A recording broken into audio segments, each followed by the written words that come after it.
जय श्री राम। पूर्व काल में महाराज इक्ष्वाकु के एक परम धर्मात्मा पुत्र हुए जो विशाल नाम से प्रसिद्ध थे। उनका जन्म अलम्बुसा के गर्भ से हुआ था। विशाल के पुत्र का नाम हेमचंद्र था जो बहुत ही ज़्यादा बलवान था और हेमचंद्र के पुत्र का नाम सुचंद्र नाम से विख्यात हुए। सुचंद्र के पुत्र का नाम ध्रुमाश्व तथा ध्रुमाश्व के पुत्र का नाम संजय हुआ। संजय के प्रतापी पुत्र का नाम श्रीमान सहदेव हुआ और सहदेव के प्रतापी पुत्र का नाम कुशाश्व था। कुशाश्व के महातेजस्वी पुत्र का नाम सोमदत्त था तथा महातेजस्वी सोमदत्त का पुत्र काकुस्थ नाम से विख्यात हुआ। काकुस्थ के महातेजस्वी पुत्र सुमति नाम से प्रसिद्ध है जो दुर्जय वीर और कांतिमान है। वे ही इस समय इस पुरी में निवास करते हैं। विश्वामित्र जी ने श्री राम और लक्ष्मण से कहा, आज रात हम लोग इसी पुरी में निवास करेंगे। जब राजा सुमति को पता चला कि विश्वामित्र जी उनकी पुरी के समीप आए हैं तब राजा सुमति स्वयं विश्वामित्र जी से मिलने के लिए गए।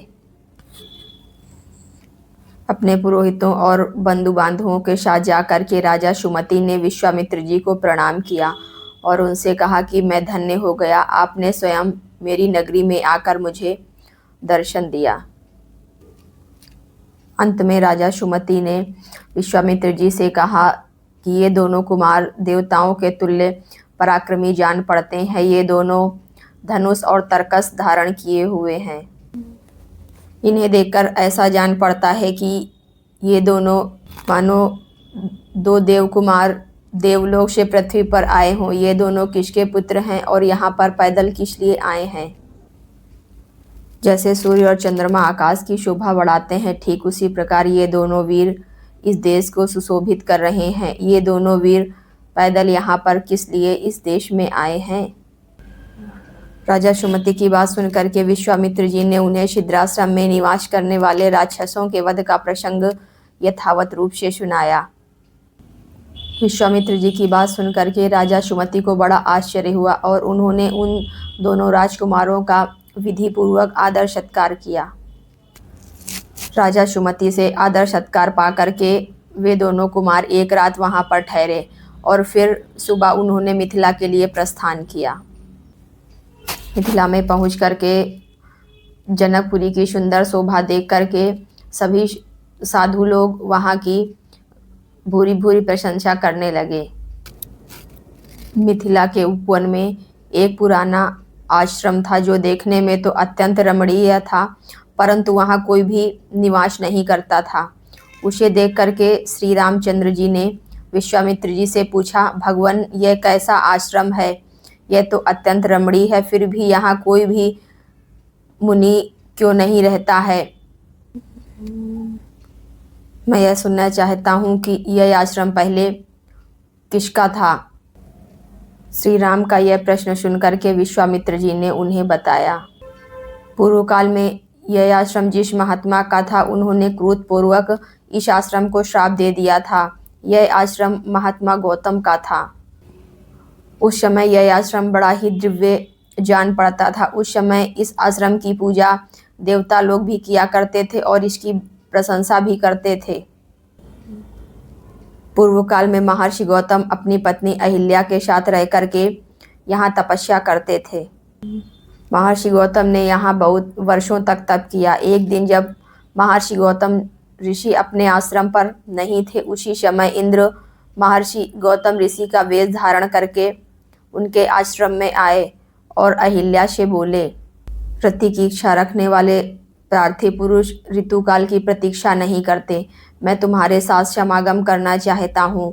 महर्षि गौतम का वेश धारण करके आए हुए इंद्र को पहचान करके भी उस दुर्बुद्धि नारी ने देवराज इंद्र मुझे चाहते हैं ऐसा सोच करके उनके साथ समागम का निश्चय किया और अहिल्या ने इंद्र के प्रस्ताव को स्वीकार कर लिया।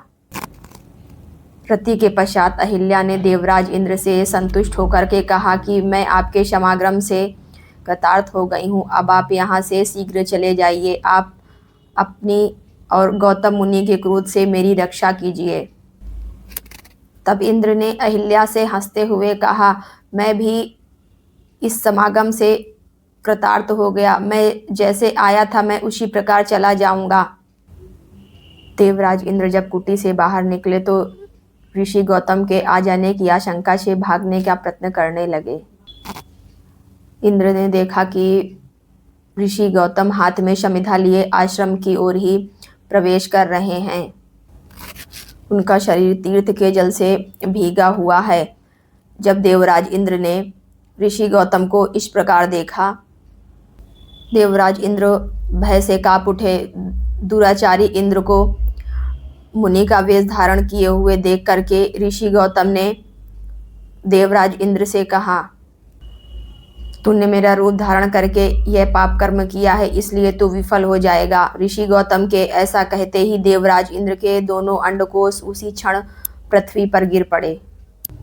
इंद्र को श्राप देकर के ऋषि गौतम ने अपनी पत्नी अहिल्या को भी श्राप दिया, तू भी यहाँ कई हजार वर्षों तक हवा पी करके या उपवास करके इस आश्रम में राख बनकर पड़ी रहेगी। समस्त प्राणियों से अदृश्य रहकर तू इस आश्रम में निवास करेगी। जब दशरथ कुमार राम इस पवित्र आश्रम में आएंगे तभी तू अपना पूर्व शरीर धारण कर पाएगी। अपनी पत्नी को इस प्रकार से श्राप दे करके ऋषि गौतम हिमालय के रमणीय शिखर पर तपस्या करने के लिए चले गए। अगर आप लोगों को मेरा वीडियो अच्छा लगे तो इसे लाइक करें और मेरे चैनल्स को सब्सक्राइब करें।